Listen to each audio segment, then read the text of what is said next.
ಅಡಿಕೆ ಗಿಡಗಳಿಗೆ ಮಾತ್ರ ಹಾಕಿದಿರಾ ಅಥವಾ ಬೇರೆ ಹೂವಿನ ಗಿಡಗಳಿಗೆ ಅಥವಾ ಹಣ್ಣು ಹಂಪಲಿನ ಗಿಡಗಳಿಗೆ ಕೂಡ ನೀವು ಇದನ್ನು ಹಾಕಿದ್ದೀರಾ? ಇದು ಮಲ್ಲಿಗೆಗೆ ಹಾಕಿದ್ದೇನೆ ನಾನು. ಮಲ್ಲಿಗೆ ಒಂದು 200 ಗ್ರಾಮ್ ಹಾಕಿದೆ ಒಂದು ಗಿಡಕ್ಕೆ. ತುಂಬಾ ಹೂವಾಗಿದೆ, ತುಂಬಾ ಹೂವು, ಮುಂಚೆಗಿಂತ ಬೆಟರ್ ಆಗಿದೆ, ಗಿಡನು ಚೆನ್ನಾಗಿದೆ.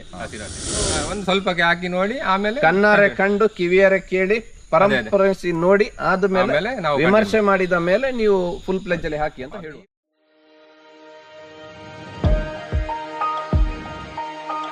ನಮ್ಮ ಕೃಷಿಕರು ಲಾರೆನ್ಸ್ ಎಂಬುವರು ನಮ್ಮ ಜೊತೆ ಇದ್ದಾರೆ. ಅವರು ನಮ್ಮ ಈ ಮೀನಿನ ಗೊಬ್ಬರ ಮಡಂತ್ಯಾರು ಪ್ರಾಥಮಿಕ ಕೃಷಿ ಪತ್ತಿನ ಸಹಕಾರಿ ಸಂಘದಿಂದ ಈ ಮೀನಿನ ಗೊಬ್ಬರವನ್ನು ಅವರ ತೋಟಕ್ಕೆ, ಅವರ ದೊಡ್ಡ ಗಿಡಗಳಿಗೆ, ಅಡಿಕೆ ಗಿಡಗಳಿಗೆ ಆಗಿರ್ಬೋದು, ಮಲ್ಲಿಗೆ ಗಿಡಗಳಿಗೆ ಆಗಿರ್ಬೋದು, ಅಥವಾ ಹಣ್ಣು ಹಂಪಲಿನ ಗಿಡಗಳಿಗೆ ಈ ಒಂದು ಗೊಬ್ಬರ ಹಾಕಿ ಯಾವ ರೀತಿಯಲ್ಲಿ ಗೊಬ್ಬರ ಒಳ್ಳೆಯ ರಿಸಲ್ಟನ್ನು, ಫಲಿತಾಂಶವನ್ನು ಕೊಟ್ಟಿದೆ ಎಂಬಂಥ ಬಗ್ಗೆ ಅವರ ಫೀಡ್ಬ್ಯಾಕ್ ತಗೊಳ್ಳಿಕ್ಕೆ ನಾವು ಇವತ್ತು ಅವರ ತೋಟದಲ್ಲಿದ್ದೇವೆ. ಲಾರೆನ್ಸ್ ರವರೇ, ನಿಮಗೆ ಸ್ವಾಗತ. ಇವಾಗ ಸರಿ ಸುಮಾರು ಒಂದು 6 ತಿಂಗಳಾಗ್ತಾ ಬಂತು. 6 ತಿಂಗಳಾಯ್ತು. ನಳ್ಳಿ ಉದುರ್ತಾ ಇತ್ತು. ಈ ವರ್ಷ ತುಂಬಾ ಕಮ್ಮಿ ಇದೆ. ಎಲ್ಲಿ ಕೂಡ ನಳ್ಳಿ ಬಿದ್ದಿರುವಂತದ್ದು ಇಲ್ಲ. ಮುಂಚೆ ತುಂಬಾ ಇತ್ತು. ಅದೇ ರೀತಿ ಫಸಲು ಕೂಡ ಚೆನ್ನಾಗಿ ಬರ್ತಾ ಉಂಟು. ಫಸಲು ಇದೆ, ಆಮೇಲೆ ನಳ್ಳಿ ಉದುರು ತುಂಬಾ ಕಡಿಮೆ ಆಗಿದೆ. 50% ಇವಾಗ ಆಯ್ತು. ಅಂದ್ರೆ ನಾವು ಒಂದೇ ಸಲ ಹಾಕಿದ್ದಲ್ಲ, ಒಮ್ಮೆಲೆ ಹಾಕಿ. ಇನ್ನು ಮುಂದೆ ಹಾಕುವಾಗ ಗೊತ್ತಾಗುತ್ತೆ. ಅದೇ ರೀತಿ ಈ ಭೂಮಿಯ ಫಲವತ್ತತೆ, ನೀವು ಈ ಮೀನಿನ ಗೊಬ್ಬರ ಹಾಕಿದ ಮೇಲೆ ಭೂಮಿಯ ಫಲವತ್ತತೆ ಹೇಗೆ ಅಂತ ಅನಿಸ್ತಾ ಉಂಟು ನಿಮಗೆ? ಸ್ವಲ್ಪ ಸ್ಮೂತ್ ಆಗಿದೆ. ಅಂದ್ರೆ ಆಮೇಲೆ ಎರೆಹುಳು ಸ್ವಲ್ಪ ಬಂದಿದೆ. ಎರೆಹುಳು ಕೂಡ ಬಂದಿದೆ. ಬ್ಯೂಟಿಫುಲ್. ಅದು ಬಂದ್ರೆ ನಿಮಗೆ ಮತ್ತಷ್ಟು ನಿಮ್ಮ ನಿಮ್ಗೆ ಇದು ಬೆನಿಫಿಟ್ ಆಗುತ್ತೆ, ಫಲವತ್ತತೆ ಉಂಟು ಅಂತ ಲೆಕ್ಕ. ಅದೇ ರೀತಿ ಇವಾಗ ಲಾರೆನ್ಸ್ ಅವರೇ, ನೀವು ನಾನು ಒಬ್ಬ ಮಡಂತ್ಯಾರು ಪ್ರಾಥಮಿಕ ಕೃಷಿ ಪತ್ತಿನ ಸಹಕಾರಿ ಸಂಘದ ಅಧ್ಯಕ್ಷನಾಗಿ ನಾನು ನಮ್ಮ ಭಾಗದ ಸೊಸೈಟಿಯ ಕೃಷಿಕರಿಗೆ, ಈಗ ನಾವು ಆಡಳಿತ ಮಂಡಳಿಯವರು, ನಮ್ಮ ಭಾಗದ ಕೃಷಿಕರಿಗೆ ನಾವು ಲೈವ್ ಎಕ್ಸಾಂಪಲ್ ಅನ್ನೇ ಕೊಡಬೇಕು.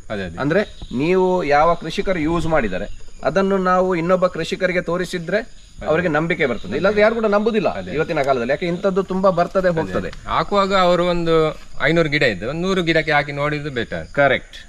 ಎಲ್ಲದಕ್ಕೆ ಒಟ್ಟಿಗೆ ಹಾಕಿ ರಿಸಲ್ಟ್ ಬರೋದೇ ಕಷ್ಟ ಅಲ್ಲ. ಫಸ್ಟ್ ನೀವು ಏನು ಹೇಳುದು ಅಂತ ಹೇಳಿದ್ರೆ, ಸಲಹೆ ಅಂತ ಸಜೆಷನ್ ಕೊಡುದು ಅಂತ ಹೇಳಿದ್ರೆ, ನಮ್ಮ ಭಾಗದ ಕೆಲವು ಕೃಷಿಕರು, ಎಲ್ಲ ಕೃಷಿಕರಿಗೆ ನಮ್ಮ ಭಾಗದಲ್ಲಿರುವ, ನಮ್ಮ ತೋಟದಲ್ಲಿರುವಂಥ 1-2 ಹೂವಿನ ಗಿಡಗಳು ಆಗಿರ್ಬೋದು, ನಮ್ಮ ತೋಟದಲ್ಲಿರುವಂಥ ಸ್ವಲ್ಪ ಈಗ 1000 ಅಡಿಕೆ ಗಿಡಗಳು ಇದ್ರೆ ಒಂದು 100 ಅಡಿಕೆ ಗಿಡಗಳಿಗೆ, 200 ಗಿಡಗಳಿಗೆ ಹಾಕಿ ನೋಡಿ, ಅದರ ರಿಸಲ್ಟ್ ಅನ್ನು ನೋಡಿ ನಂತರ ನಾವು ಎಲ್ಲದಕ್ಕೆ ಹಾಕ್ಬಹುದು. ಸೊ ಅದ್ಭುತವಾದಂತಹ ಸಲಹೆ ಲಾರೆನ್ಸ್ ರವರೇ. ನೀವು ಅಡಿಕೆ ಕೃಷಿಗೆ ಮಾತ್ರ ಹಾಕಿದ್ದೀರಾ, ಅಡಿಕೆ ಗಿಡಗಳಿಗೆ ಮಾತ್ರ ಹಾಕಿದಿರಾ ಅಥವಾ ಬೇರೆ ಹೂವಿನ ಗಿಡಗಳಿಗೆ ಅಥವಾ ಹಣ್ಣು ಹಂಪಲಿನ ಗಿಡಗಳಿಗೆ ಕೂಡ ನೀವು ಇದನ್ನು ಹಾಕಿದ್ದೀರಾ? ಹೂವಿಗೆ ಅಷ್ಟೊಂದು ಇದು ಮಲ್ಲಿಗೆಗೆ ಹಾಕಿದ್ದೇನೆ ನಾನು.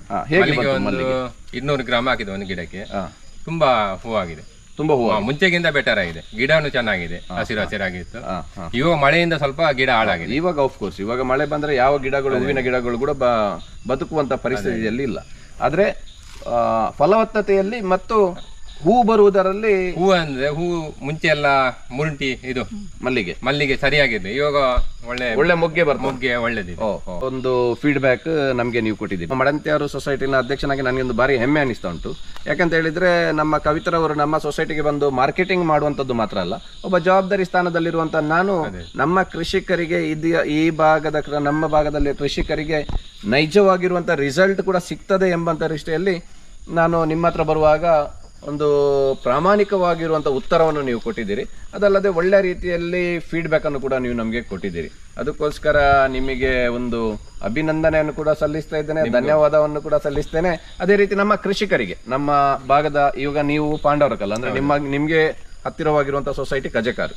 ಅಂದ್ರೆ ಮುಂಚೆ ನಮ್ಮ ಮಡಂತ್ಯಾರು ಸೊಸೈಟಿಯಲ್ಲಿ ಹಾಕಿದಂತ ಸಂದರ್ಭ, ಈಗ ನಮ್ಮ ಸೊಸೈಟಿಯಲ್ಲಿ ಇಂಥ ಕೃಷಿಕರದೊಂದು ಇಂಥ ಸಾವಯವ ಗೊಬ್ಬರವನ್ನು ತೆಗೆದುಕೊಂಡ ಹೋದ ನಂತರ ಇವಾಗ ಕಜೆಕಾರ್ ಸೊಸೈಟಿಯಲ್ಲಿ ಕೂಡ ಹಾಕ್ತಾ ಇದ್ದಾರಂತೆ ಅಲ್ವಾ? ಕಜೆಕಾರ್ ಸೊಸೈಟಿಯಲ್ಲಿ ಕೂಡ ನಮ್ಮನ್ನು ನೋಡಿ ತೆಗೆದುಕೊಂಡಿದ್ದಾರೆ. ಬಹಳ ಅದ್ಭುತವಾಗಿರುವಂತಹ ಒಂದು ಸಂತೋಷದ ವಿಷಯ. ಅಂದ್ರೆ ರಿಸಲ್ಟ್ ಇದ್ರೆ ಮಾತ್ರ ಗೊಬ್ಬರ ತೆಗೆದುಕೊಳ್ಳುವುದಿಲ್ಲ. ಅದೇ ರೀತಿ ನಮ್ಮ ಭಾಗದ ಕೃಷಿಕರಿಗೆ ನೀವು ಈ ಗೊಬ್ಬರದ ಬಗ್ಗೆ ಏನನ್ನು ಹೇಳಲಿಕ್ಕೆ ಬಯಸ್ತಿದ್ದೀರಿ? ಇದು ಅದೇ ಹೇಳಿದೆ ಅಲ್ಲ, 1000 ಗಿಡ ಇದ್ದು ಒಂದು 200 ಗಿಡಕ್ಕೆ ಹಾಕಿ ಒಂದು 2 ವರ್ಷಕ್ಕೆ 2 ಸಲ ಒಂದು ಅರ್ಧ kg ಹಾಕಿ ನೋಡಿ ರಿಸಲ್ಟ್ ಯಾವ ತರ ಬರುತ್ತೆ ಅದು ಕಂಟಿನ್ಯೂ ಮಾಡಿ ಅದರ ನಂತರ ನೀವು ಅದನ್ನು ಸೂಕ್ತ ಪ್ರಮಾಣದಲ್ಲಿ ನಮಗೆ ಒಂದು ವಿಶ್ವಾಸ ಬರುತ್ತೆ. ಒಂದೇ ಸಲ 1000 ಗಿಡಕ್ಕೆ ಆಗುತ್ತೆ ದುಡ್ಡು ಹಾಕ್ಬೇಕು, ಅದಕ್ಕೆ ಲಾಸ್ ಆಗುತ್ತೆ. ಹೌದು, ಮೊದಲು ಒಂದು ಸ್ವಲ್ಪಕ್ಕೆ ಹಾಕಿ ನೋಡಿ, ಆಮೇಲೆ ಕಣ್ಣಾರೆ ಕಂಡು ಕಿವಿಯಾರೆ ಕೇಳಿ ಪರಂಪರಿಸಿ ನೋಡಿ ಆದ್ಮೇಲೆ ನಾವು ವಿಮರ್ಶೆ ಮಾಡಿದ ಮೇಲೆ ನೀವು ಫುಲ್ ಪ್ಲೆಜ್ ಅಲ್ಲಿ ಹಾಕಿ ಅಂತ ಹೇಳಿ. ಇವಾಗ ಯಾರ್ದು ಮಾತು ನಂಬಲಿಕ್ಕೆ ಆಗುದಿಲ್ಲ. ಕರೆಕ್ಟ್.